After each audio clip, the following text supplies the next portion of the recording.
craft time with the least crafty person you know.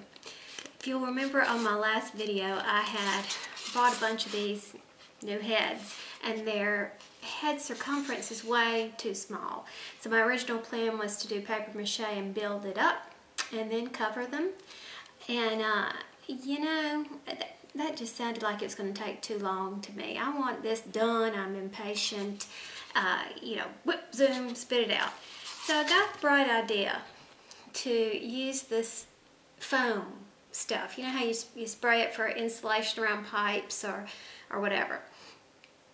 So I looked it up and just to kind of see the particulars, and it says the warmer it is in your environment, the faster it's going to harden.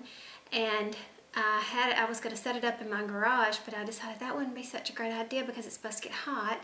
So I'm in my dining room and on my mother-in-law's antique table. So I covered it with a Dollar Tree shower curtain liner. So I think I'm okay. Now, the problem is, how big do I have to make her head? So I measured my own head because I have kind of a average old head. Turns out that around here and over my ears and up to right here is 22 inches. And from the back to the front was 22 inches too. So I guess I got a big old round head. So this is painter's tape, and I stuck it on there just so I could kind of get an idea of how much I was going to have to do, and it's going to be a lot, I think. So I know that I don't want to make her neck any bigger, so I think I'll make a little mark here to where it needs to smooth down, you know. And then I don't know about her forehead. I'll decide that between these two marks right here. And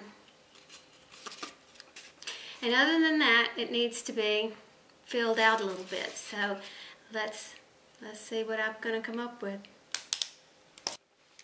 Okay, so I took off the top, put on some gloves. You screw this little trigger thing in here, shake. Okay, I'm nervous. Oh, okay. Here we go.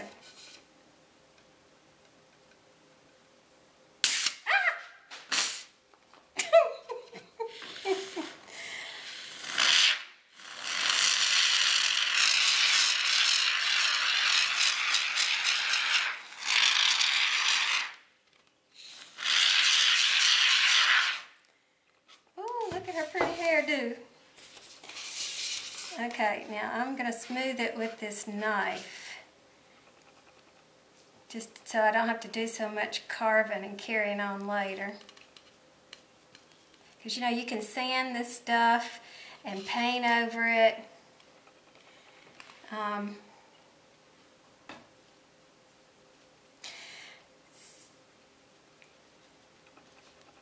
Well, this isn't a very good smoother, I'll grant you that. Oh, you know, I could have built her some ears. She didn't have any ears. Okay, this isn't working. If I smooth it, I'm taking away some of the bubbles.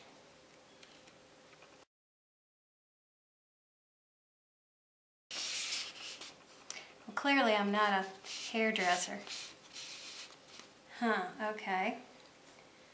Let's see what to do next. Alright, here's my measuring thing, just out of curiosity. Let's see how much more. Ah! Painter's tape sticks to vinyl gloves.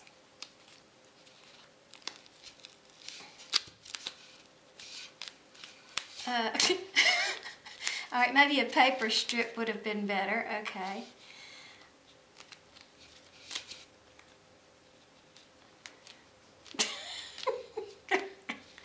Oh, I wish my sister was here. She's so much better at this than I am. Craftsy crap. Okay, here. Clearly I'm going to need a little bit more. What? You can't see what I'm doing, can you? A lot of good this is doing.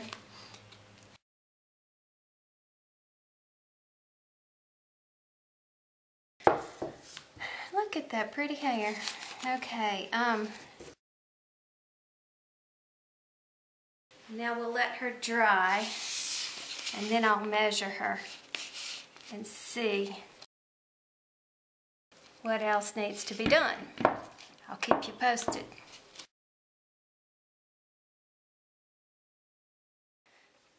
Okay, I think I've got a better technique now. Alright, we start at the back of her head and kind of draw a line. Whoops. Oh gosh, you couldn't even see that. Okay, then I fill in this like this. And I can kind of see it's about a 1/2 inch to 1 inch. Whoa! That I'm adding to her head.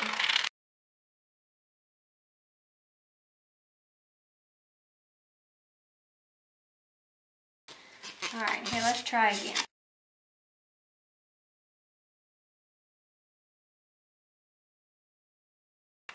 Yeah, I'm running out. Okay, I have to load up my other one. I'll slap that on her head.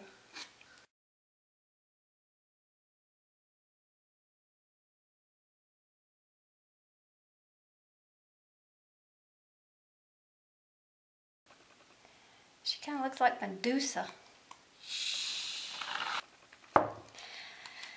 Alright, this is it for now.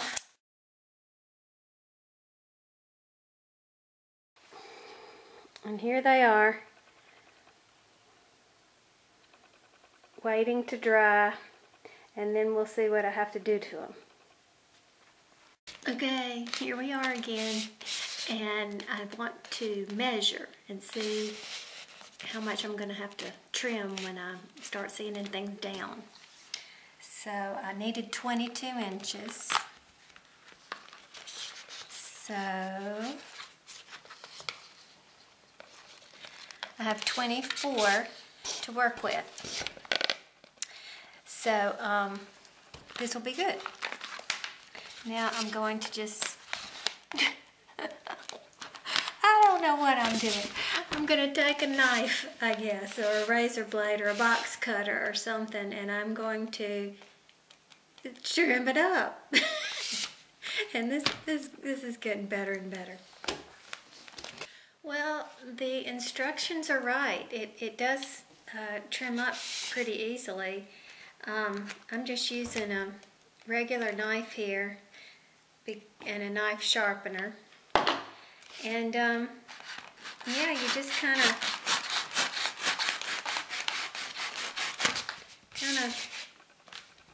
you know, trim it down. So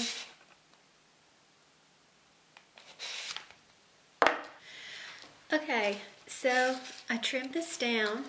You can see all my trimmings here, and it really does fit better. I probably need to leave a little bit more up here, but it really does fit better. I'll take her hat off so you can see what she looks like.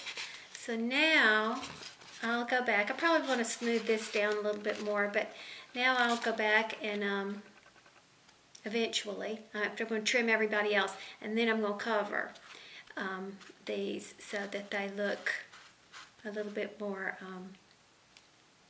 you know, not naked styrofoam. We need to have it look like a finished piece of art.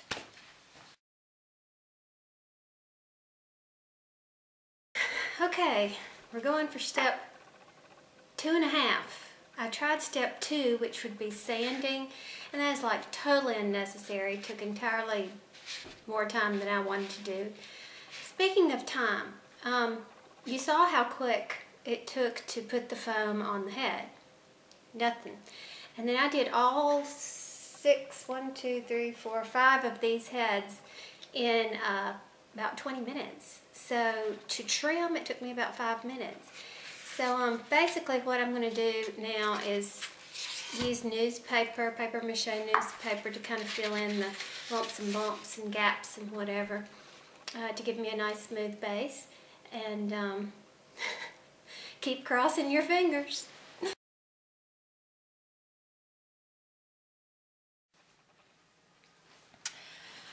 Okay, we are beginning the covering process, but before I go too far, I want to go over a few things.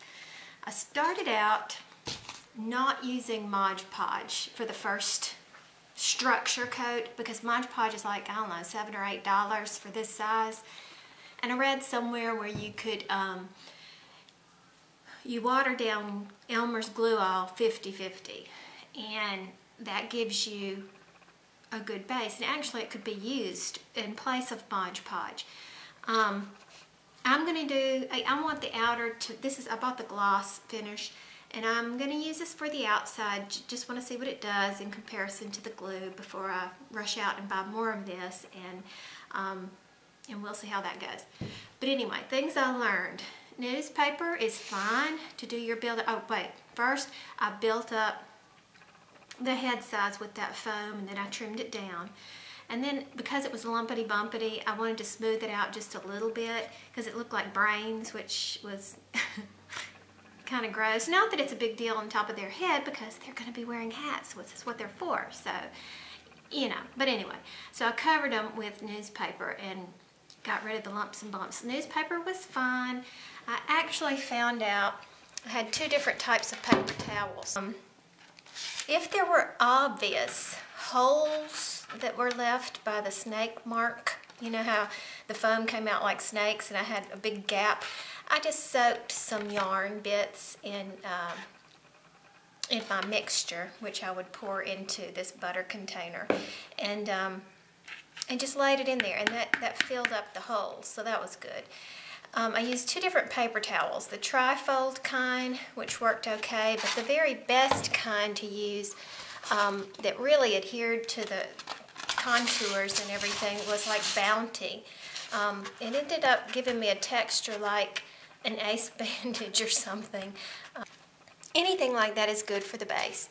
Okay, and what I'm doing now is using brown paper bag, which is very similar to plain old craft paper.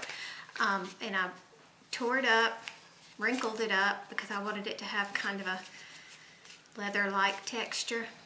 And I'm putting it onto Mrs. Whitehead's cousin, so we will see how she does.